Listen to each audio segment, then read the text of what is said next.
बिस्मिल्लाहिर्रहमानिर्रहीम। अस्सलामुअलैकुम मोअज़्ज़ज़ नाज़रीन। नाज़रीन इकराम, उस्मान गाज़ी का मकसद ज़िंदगी सिर्फ फतुहात का हासिल करना और गिरदोपेश की रियासतों को अपना मती बनाना नहीं था। 690 हिजरी बामुताबिक 1291 ईस्वी से 697 हिजरी बामुताबिक 1298 ईस्वी तक इसने अपनी तवज्जो तमाम तर हुकूमत के इंतज़ाम इस्तेहकाम की जानब मबज़ूल रखी। हुकूमत के मुख्तलिफ शोबे कायम करके हुक्काम का तकर्रुर किया और राया के फलाह बहूद के इंतजामात में मसरूफ रहा। लेकिन दूसरे तुर्क सरदारों ने जो उस्मान गाज़ी की बढ़ती हुई कुव्वत से खाइफ थे, इसकी खामोशी को ज़ाफ पर मामूल किया और बाज़ंतीनी किलेदारों से इत्तेहाद करके इसके मकबूजात पर हमलावर हुए। नाज़रीन इकराम, इस तरह जंग का जो सिलसिला 697 हिजरी बामुताबिक 1298 ईस्वी में छिड़ा, वो इब्तिदा में उस्मान की तरफ से बिल्कुल मुदाफाना था। लेकिन इन हमलावरों को बहुत जल्द अपनी गलती का एहसास हो गया और उस्मान ने इन सब को शिकस्त दी। नाज़रीन इकराम, नवा के छोटे छोटे सरदारों को मती किया, बाज़ंतीनी किले यके बाद देगरे फतह किए और बिलाखिर यानी शहर पर कब्जा करके इसे अपनी ममलकत का पाया तख्त बनाया। 701 हिजरी बामुताबिक 1301 ईस्वी में उस्मान गाज़ी को नाकोमीडिया से मुत्सल क्यून हसार के मुकाम पर पहली बार शहनशाह कुस्तुनतुनिया की बाकायदा फ़ौज से मुकाबला पेश आया, जिसमें इसे शानदार कामयाबी हासिल हुई और 6 साल के अंदर इसकी फतुहात का दायरा बहर असवद के साहिल तक पहुंच गया। नाज़रीन इकराम, बाज़ंतीनी किले पे दर पे मस्खर होते गए और बरोसा, नाइसिया और नाकोमीडिया के गिर्द फौजी चौकियों का एक मजबूत हसार कायम हो गया। नाज़रीन इकराम, इस खतरे को दूर करने की गरज से बाज़ंतीनियों ने तत्तारियों को उस्मानी मकबूजात पर हमला करने के लिए मादा किया। उस्मान ने अपने लड़के और खान को हमलावरों के मुकाबले में भेजा। तत्तारियों को सख्त शिकस्त हुई और बाज़ंतीनियों की उम्मीद की आखिरी कड़ी टूट गई।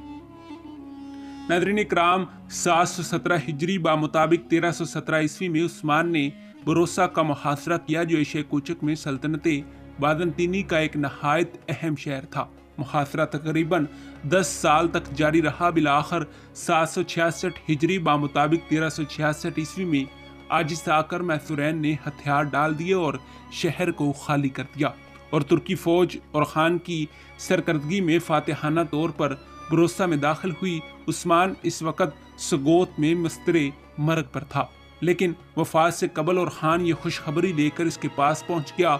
उस्मान ने और खान की हिम्मत और शुजात की दाद देकर इसे अपना जानशीन मुकर्रर किया और बिला तफरीक तमाम राया के साथ यकसा अदल इंसाफ और भलाई करने की वसीयत की।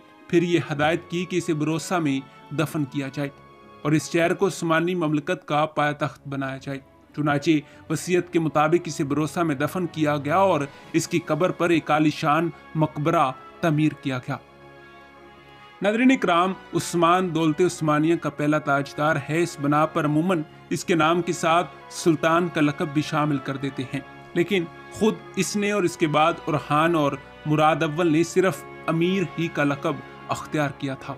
अर्तुगरुल की वफात पर इसके मकबूजात का दायरा सगोत, इसके शहर और चंद मवादात पर ख़त्म हो जाता था। उस्मान ने अपने 38 साल की हुकूमत में इस दायरे को जुनूब में कुताहिया और शुमाल में बहरे मारमोरा और बहरे असवद के साइलों तक वसी कर दिया। नाज़रीन इकराम, इसकी कलम रू का तूल तकरीबन 120 मील और अर्ज तकरीबन 60 मील था। आबादी में सिर्फ तुर्कों पर मुश्तमिल ना थी, बल्कि बेशतर इलाके जो कि सल्तनत बाज़ंतीनी के एशियाई मकबूजात से हासिल करता थे, इसलिए आबादी में एक बड़ी तादाद यूनानी और सलाफी बशिंदों की भी थी। नाज़रीन इकराम, जो बखुशी मुसलमान होकर तुर्कों में शामिल हो गए थे। वर्सिले लिखता है कि ये ईसाई किसी जबर से इस्लाम नहीं लाए, क्योंकि तारीख में ना तो कैदियों के कत्ल आम का कोई जिक्र है और ना बहैसियत गुलाम इन्हें फरोख्त करने का, बल्कि इनके इस्लाम लाने की वजह यह हुई कि कुस्तुनतुनिया के यूनानी जो फितरी तौर पर इनके मुहाफिज थे, इन्हें छोड़ दिया था। इस्लाम में दाखिल होने के बाद फातेह और मफ्तूह के दरमियान शादी ब्याह के ताल्लुकात भी कायम हो गए और दोनों के मेल से एक नई नस्ल तैयार होने लगी, जो दूसरी तुर्की रियासतों के बशिंदों से बहुत कुछ मुख्तलिफ थी और अपने आप को उस्मानी कहती थी। जी हाँ नाज़रीन इकराम, यही हमारी आज की वीडियो का मौजू था। उम्मीद है कि आपको हमारी आज की ये तहकीकी, तारीखी और मालूमाती वीडियो पसंद आई होगी।